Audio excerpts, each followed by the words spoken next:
Hi hello welcome to lucky world. ఈరోజు గోంగూర రోటి పచ్చడి ఒకసారి ఈ విధంగా కూడా ట్రై చేయండి, చాలా బాగుంటుంది టేస్ట్. ముందుగా స్టవ్ పై పాన్ పెట్టుకొని ఆయిల్ వేసేసుకొని మనం గోంగూర రోటి పచ్చడి చేసుకుంటున్నాం కదా, దానికి సరిపడా ఎండుమిర్చి ధనియాలు వేసి వేయించుకోండి, పక్కన పెట్టేసుకోండి ఫస్ట్. మళ్ళీ అదే బాండ్లీలోకి కడిగి పెట్టుకున్న గోంగూర, టమోటా ఒకటి మీడియం సైజ్ టమోటా లేదా చిన్నవైతే 2 వేసుకోండి, చాలా బాగుంటుంది టేస్ట్.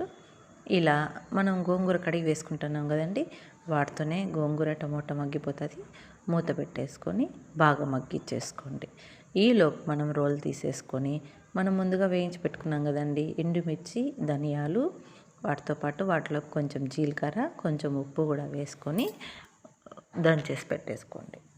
ఈలోపు ఇది దంచుకునే లోపు మనకి ఇక్కడ ఇది మగ్గిపోయింది చూడండి, టమోటాను గోంగూర, అది కూడా వేసేసి అన్నీ కలియ రుబ్బేసుకోండి.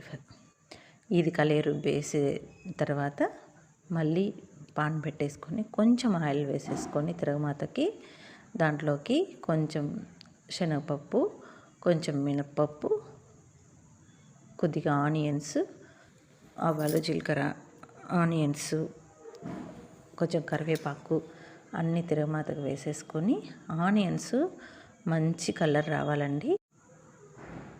ఆనియన్స్ మంచి కలర్ రావాలా, ఎందుకంటే ఈ ఆనియన్స్ మంచి కలర్ వస్తేనే ఈ రోటి పచ్చడిలోకి అన్నంలోకి తింటుంటే ఈ రోటి పచ్చడి చాలా టేస్ట్ అనిపిస్తుంది.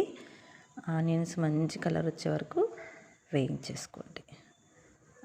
చూడండి, నేను మంచి కలర్ వచ్చే వరకు వేయించి పెట్టేస్తాను. ఈ మాదిరి కలర్ వచ్చిన తర్వాత పచ్చడి అంతా దీంట్లోకి వేసేసి 2 నిమిషాలు అలా తిప్పేసి